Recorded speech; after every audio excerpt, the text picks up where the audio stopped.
আসসালামু আলাইকুম। বাংলাদেশ বেতার সিলেট সংবাদ পড়ছে জান্নাতুল নাজনীন আশা।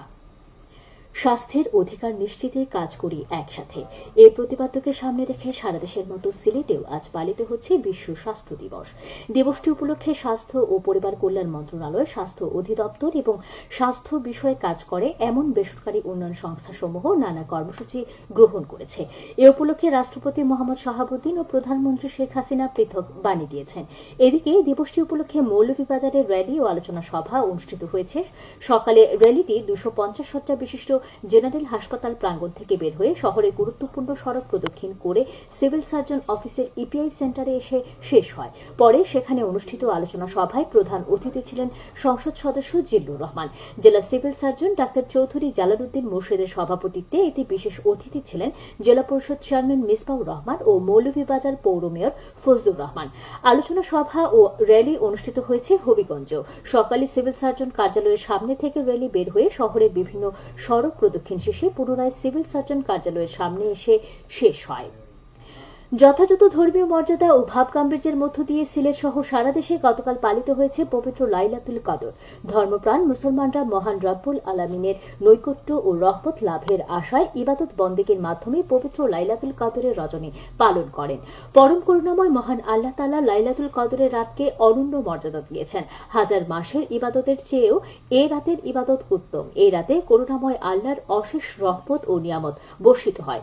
পবিত্র এই রাতে ধর্মপ্রাণ মুসলমানরা সর্বশক্তিমান মহান আল্লাহর নৈকট্য লাভের আশায় ইবাদত বন্দেগী করেন। পবিত্র রমজান মাসের লাইলাতুল কদরে পবিত্র কোরআন নাজিল হয়েছিল, তাই মহান আল্লাহর প্রতি শুকরিয়া আদায়ে ধর্মপ্রাণ মুসলমানরা মসজিদ সহ বাসা বাড়িতে ইবাদত বন্দেগীতে মশগুল থাকেন। সারা দেশের মুসলমানরা গতকাল নফল নামাজ আদায়, পবিত্র কোরআন তেলাওয়াত, জিকির আজকার ও দোয়া ও মিলাদ মাহফিলের মধ্য দিয়ে পবিত্র এই শবে কদরের রজনী কাটান। পবিত্র লাইলাতুল কদর উপলক্ষে রাষ্ট্রপতি মোহাম্মদ শাহাবুদ্দিন ও প্রধানমন্ত্রী শেখ হাসিনা পৃথক বাণী দিয়েছেন। এ উপলক্ষে বাংলাদেশ বেতার ও বাংলাদেশ টেলিভিশন সহ সকল বেসরকারি স্যাটেলাইট টেলিভিশন চ্যানেল, রেডিও সমূহে বিশেষ অনুষ্ঠানমালা প্রচার করে। দৈনিক পত্রিকাগুলো প্রকাশ করে বিশেষ ক্রোড়পত্র। আজ সরকারি ছুটি। হবিগঞ্জের মাধবপুর পৌরসভার 4,500 ভিজিএফ কার্ডধারীর মধ্যে 10 কেজি করে চাল বিতরণ করা হয়েছে। আজ সকালে পৌরসভার সামনে এই কার্ড বিতরণ করেন পৌর mayor Habibur Rahman Habib. VGF vulnerable group feeding কর্মসূচির আওতায় পৌরসভার 9টি ওয়ার্ডের হতদরিদ্রতা এই সুবিধা পাচ্ছে। হবিগঞ্জ জেলার চুনারুঘাটে চাকলাপুঞ্জি চা বাগানে চা শ্রমিক ও পঞ্চায়েতের সাথে আজ দুপুরে সর্বজনীন পেনশন স্কিম চালুকরণ সংক্রান্ত অবহিতকরণ সভা অনুষ্ঠিত হয়েছে। এতে প্রধান অতিথি ছিলেন জেলা প্রশাসক মোসাম্মদ জিলুফা সুলতানা। সভায় সর্বজনীন পেনশন স্কিমের সমতা স্কিম সম্পর্কে অবহিত করেন জেলা প্রশাসক। এতে জানানো হয়, এই স্কিমের আওতায় মাসিক মোট 1,000 টাকা চাঁদা প্রদানের ভিত্তিতে এই স্কিমে অংশগ্রহণ করতে পারবে। এর মধ্যে 500 টাকা সরকার নিজে প্রদান করবে। চা বাগান শ্রমিকদের বীমার আওতায় আনতে এবং সরকারের এই সেবা সাধারণ মানুষের কাছে পৌঁছে দিতেই জেলা প্রশাসনের এমন আয়োজন। এতে ইউনিয়ন পরিষদ চেয়ারম্যান, চা শ্রমিক, বাগান পঞ্চায়েত সভাপতি, সম্পাদক সহ নেতৃবৃন্দ অংশ নেন।